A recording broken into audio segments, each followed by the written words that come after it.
discussion today. I became involved in this question not as a politician or as a person in the community or a person with views, but because a woman who I'd eventually married, Renee Sarajini Saklakar, lost her aunt and uncle in the Air India flight. And so on June 25th, 1985, I was in their home. And I just wanted to note, because we have family members here, I just want to note their courage and what they have succeeded in doing over time. Because sometimes I think these things get focused on people they shouldn't be focused on, like the gutless people who committed these acts, like political processes.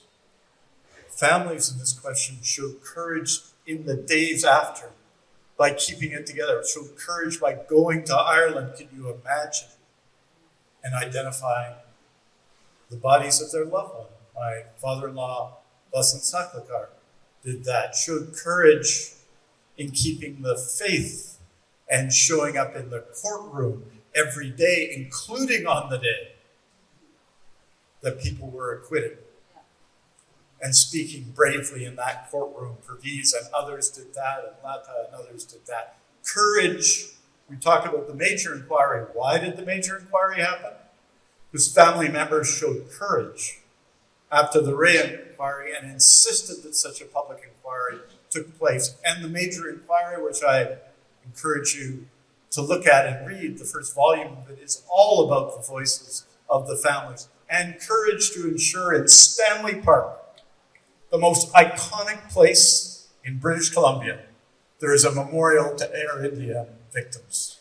And it was family members like my wife Renee Sarajini, and like Pervez, and like so many others, who fought to ensure not that it be put off somewhere else, but it be right in the center of Stanley Park. It's an important thing. And courage to this day. Since we had that memorial in Vancouver, I've attended that memorial with my wife Renee 18 times. There have been 18 memorials. We did miss one year when we were in Lockerbie. Not in Lockerbie, in Halakista.